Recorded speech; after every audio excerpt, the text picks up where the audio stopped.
In this episode of Locked On Hurricanes, I am joined by North Carolina State University men's Icepack head coach Tim Healy as we preview the upcoming season for the four-time ACCHL champions. You're Locked On Hurricanes, your daily podcast on the Carolina Hurricanes. Part of the Locked On Podcast Network. Your team every day.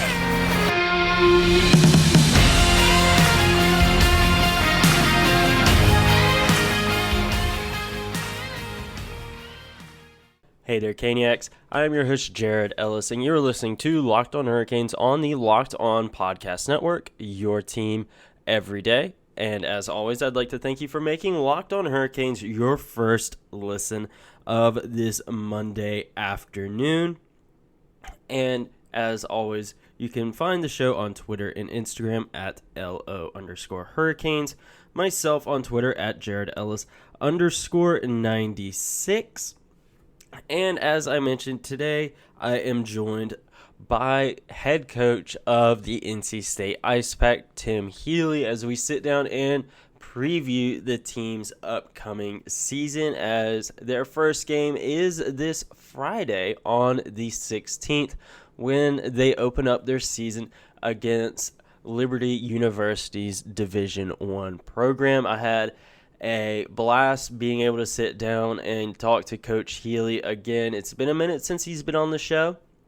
We talked again about previewing the season, the growth that his program has experienced, as well as the growth of youth hockey in Raleigh and the surrounding area.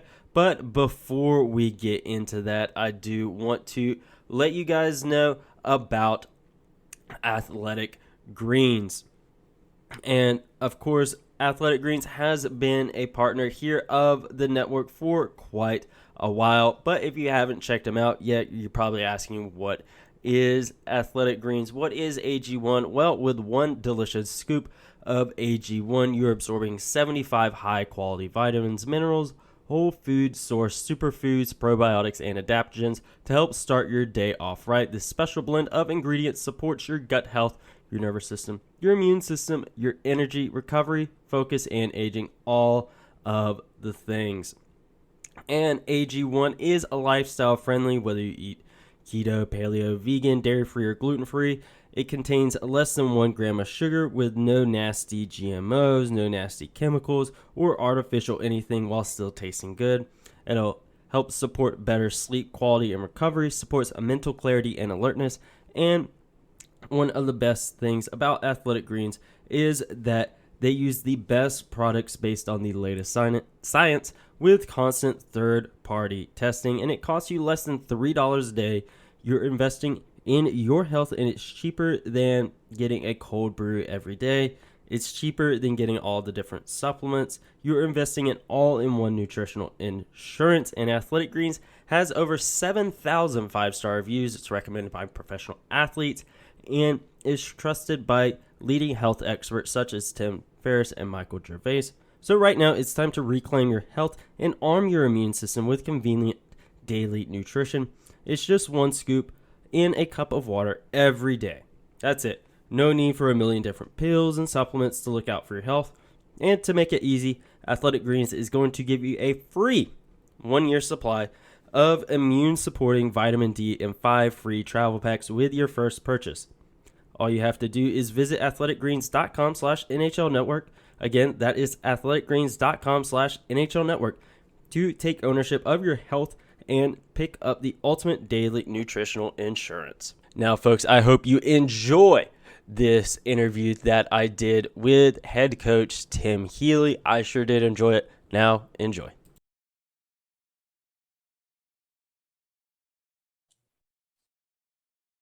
Folks, I am once again joined by head coach of the NC State Icepack, Tim Healy. How are you doing this afternoon, Coach? I'm doing well. As we're recording this, we are 1 week away from opening the season. Just finished our second full week of practices, so a lot of excitement over here.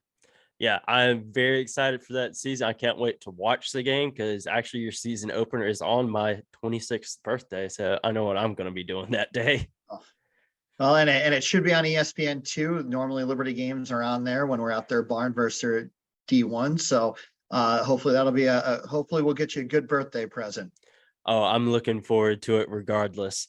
And big news right now regarding the Ice Pack is that yesterday you announced your team captains for this season. What are your thoughts on that group heading into this season?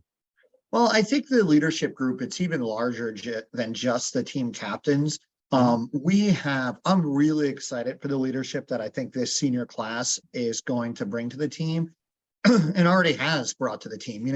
Coming into this year, other than Hugo, who was an alternate captain, we lost all of our captains. We had co-captains last year and they've moved on. Riley Johnson was our other alternate. He's moved on to dental school. So good for Riley. But so that meant, a lot of leadership, kind of a leadership vacuum and who would step up and fill it. And we've seen all of our seniors step up and fill it. Obviously Victor Hugo as our captain. He's been tremendous from the outset, and he's also the team president this year. He was an alternate captain last year. In the past, we've kind of stayed away from the president and captain, but just sometimes some decisions are just so obvious that's there's no other way to go. And that's a really credit to Hugo, not to any lack of he's just been such a steady, quiet leader for years now. You think about last year to that ACCHL semifinal game where we were down 3-0 with minute 43. Victor Hugo got 3 points in 30 seconds to tie that game up. A goal and 2 assists. So, right, like you talk about rising up, and what people don't know is actually he suffered a shoulder injury that game and was really gritting out through some pain there. So, that leadership there. Then you come back with Alex Robinson as one of the alternates, and I'm really excited for Alex Robinson this year. Alex Robinson is a career 100-point scorer, and that's with him playing defense last year. He came in with Parker and Riley and kind of that vaunted freshman class that first took us to nationals. But what I'm really excited for Robo is, he's kind of lived in a little bit of Riley and Parker's shadow, and he stepped out of that and is stepping up as a leader. He is back and committed. He came into camp the best shape that he's ever been in. So really excited for Alex Robinson. And, there's just a sense of maturity with him as being a 5th-year player that he brings to this team. So really excited for him. And then, Garrett Arini and Matt Miller, 2 guys that, when you see him play on the ice, a little bit different styles, but always are playing hard, always playing in all 3 zones. When Garrett, when we handed him his A, actually even got a little bit emotional about it. I think for both of those guys, it means a lot to him. I think it means a lot to all 4 guys, right? And I think that's what you want it. You want it to be meaningful for the rest of the team to see how much it means to those 4 guys. But I don't want to, and the other seniors in this class too, Ricky Frosch as a D has stepped up as a leader. Alex Fong is back for 5th year. So you're seeing leadership, all throughout up and down the lineup. Eric Daniel in goal has looked good and, has been, stepped up his voice in the locker room. So again, the leadership, it isn't just the 4 guys with the letter right now. It's that whole senior class. And I believe whether it be elite high school sports or elite college sports, you really, with the exceptions of say like college basketball and one and dones, you really only go as far as your senior leadership takes you. And I'm a real big believer in that.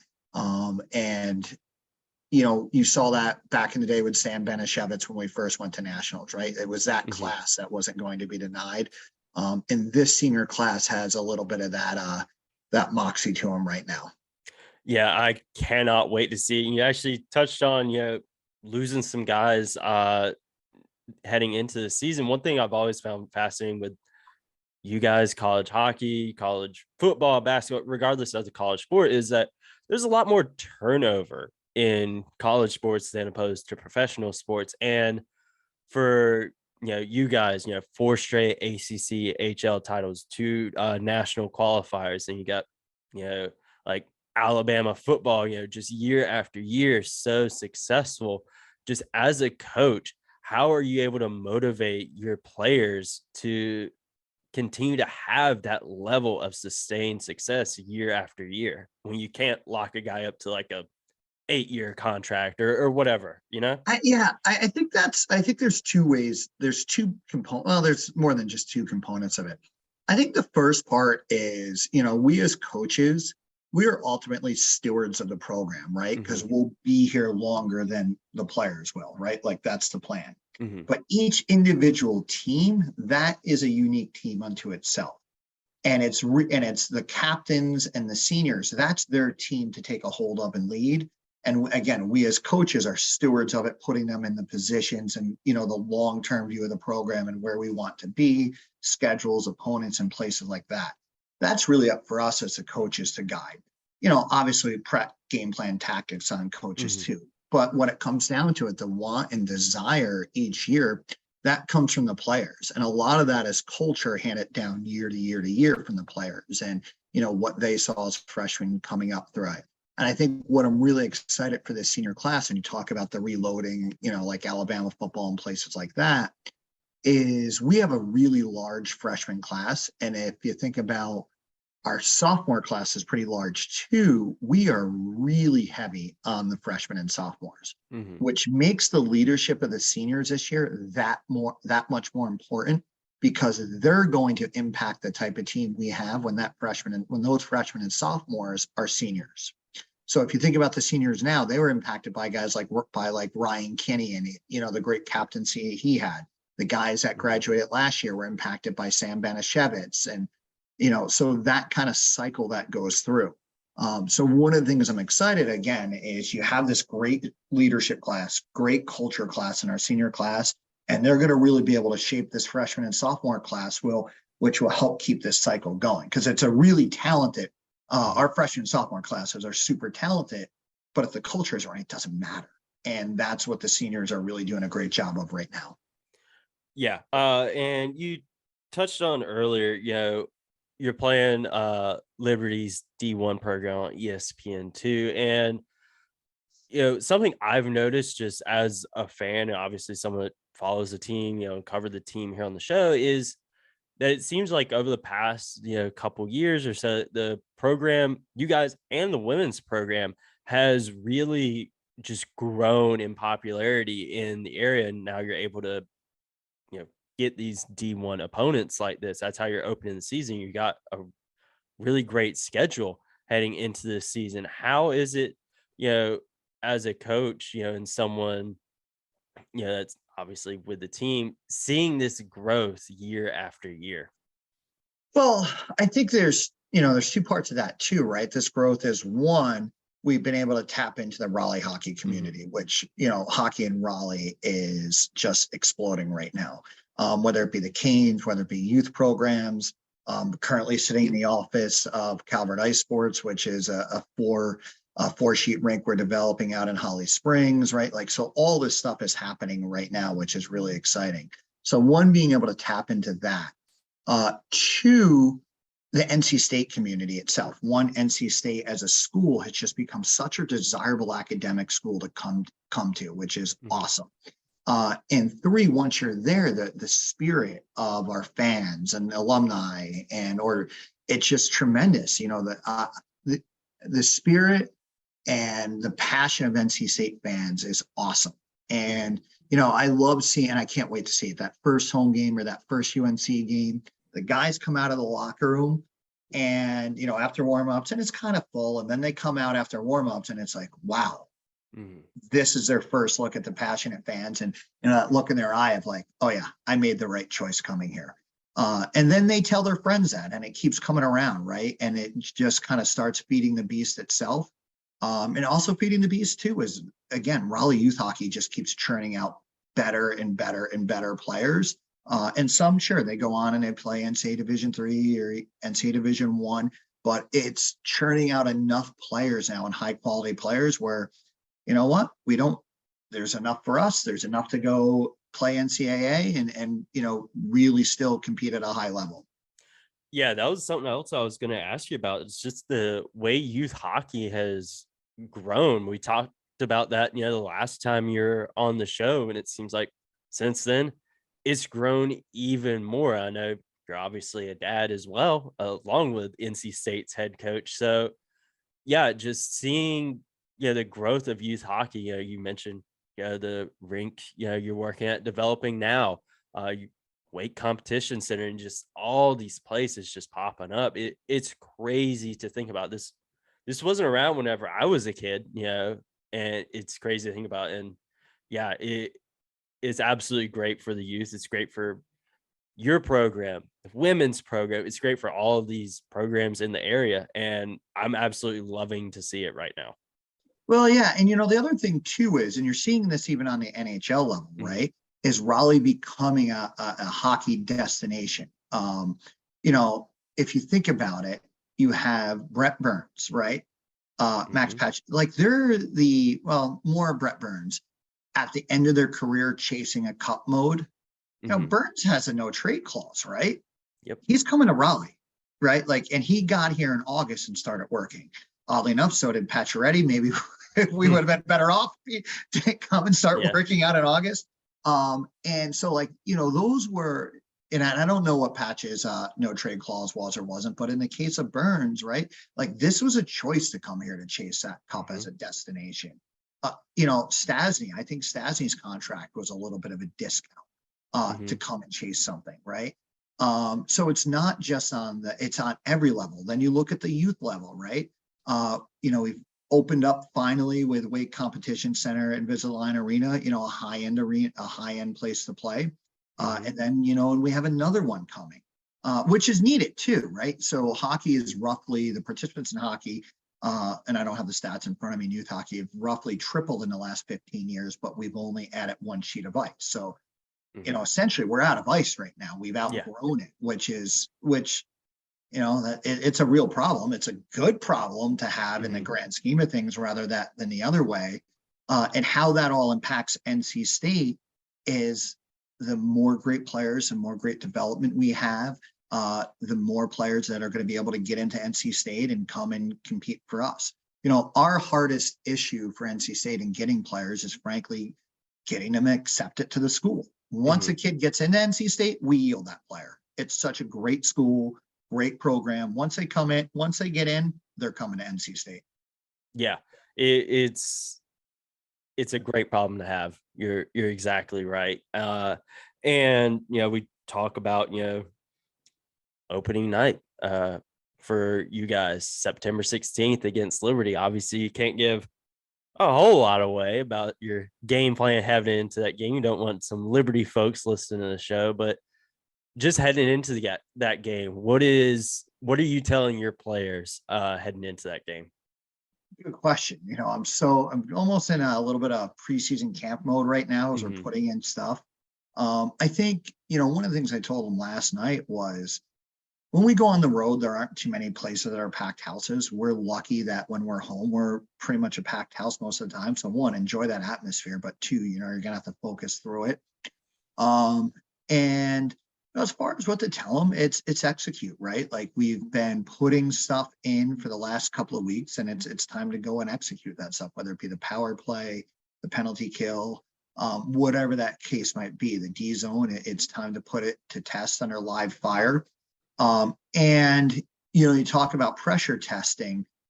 We'll probably be the best team we play all year, right? Mhm. So on one hand, that's a really tough game to open up with. On the other hand, right, like anything that isn't clicking is going to get exposed right away for us to go and fix, right? So we're Mhm. not kind of a paper tiger. Like we know we can fix it and get it ready to go. And then, the following week we have Drexel as our home opener, and then our league opener 2 weeks from then for UNC. So it really gives us an opportunity to be ready as we really dive into Division II play. Yeah, I'm very much looking forward to it. My girlfriend went to Liberty, so whenever God, was it last season or season before? Whenever Liberty was ranked and undefeated in football, and State blocked the field goal that would have won the game. Oh, I love it. I can't wait to be able to do the same thing with this game coming up. Of just rub it in her face. I cannot wait for it. And you mentioned, the UNC games. Those are obviously really, really big games on a local level, the rivalry with NC State. And I remember, I think it was 2019 Governor's Cup at PNC Arena. It was like half of the lower bowl, completely filled. And, we talk about, the growth of the program. Obviously Governor's Cup is a ways away. It's in, I think, towards the end of November. What do you think the lower bowl will look like this year heading into it? Well, in theory, I think just as much, just as full, particularly with UNC is much stronger now. So that's great. And I do want to caution, like, it's not entirely set that it will happen at PNC yet. Okay. There's always stuff to work out with them. Yeah. And then, mine and Coach Volkman's, our real goal would be to actually have the Governor's Cup played at Carter Finley, and we're a ways away from that. Getting any type of confirmation there, like that's really where we would love for that game to be played this year. But that's an NHL event, and there's a lot of NHL controls on that. Typically, last year Vandy and Tennessee played at Nissan Stadium. When it was at the Cotton Bowl, Texas and Texas A&M played. So that has been something that typically has happened with the local ACHA teams in the past. Hopefully we can bring that and have that happen again. To answer your question there, if we're at Carter Finley, do I see half of the lower bowl filled on that one? I don't know, 55,000 seat stadium, that might be a little bit taller order. But that still would be a great atmosphere. And I think that's mine and Coach Volkman's goal for it. That would be absolutely awesome. I'm going to the state home opener on tomorrow, actually. And, to be able to see, you guys out there play would be absolutely insane. And of course, the Hurricanes in February, that's obviously going to be really cool as well. But you mentioned Drexel, and I got a specific question with that one. I have a friend that went to Drexel, and your home opener is against them. What do you have to say to that friend of mine as far as any quote unquote fighting words? First of all, I hope he lives in the area and comes and buys a ticket and goes to the game. So that's the first thing I would say to your friend. The second thing I would say is, I would just be ready for a very energetic pack that day, right? The home opener, first time in front of the crowd. I'm not going to say any fighting words. I don't want to give any bulletin board material. Yeah, of course. But I think, that their league is the league that they're up in the mock is a good league. I think we play a little bit differently with our style than some of the teams in that league, and just be ready for, wide open, exciting up and down hockey. Well, hopefully not too much down, just hopefully up. Yeah. And one final question. Just a general question for the fans. What can the fans expect from you and your team this year? This might be the team that I've been most excited about since I've been here. And that goes back to my time as an assistant. What I'm really excited about is I know we graduated a great core of players that had a lot of success last year. I know we've restocked that core and rebuilt a core that we can make another run on for years to come. So what I'm going to say is, in the early part of the season, there might be some names that you don't know yet, but you're going to get to know them really fast because they are young, they're good, they're hungry, and we have the right leadership up top to, point them in the direction we need to go. All right, Coach. I'm very, very excited for this season coming up. Like I said, I'm going to be watching that season opener on the 16th. That's how I'm going to be celebrating my birthday. And thank you once again for coming on the show to talk about your team. And folks, make sure you go out and support this program. Go to a game, buy a t-shirt, buy a hat, whatever it may be. Support this program, support the women's program as well. And good luck on the season, Coach. All right. Thanks, Jarrett. Thanks for having us on, and go Pack. Go Pack.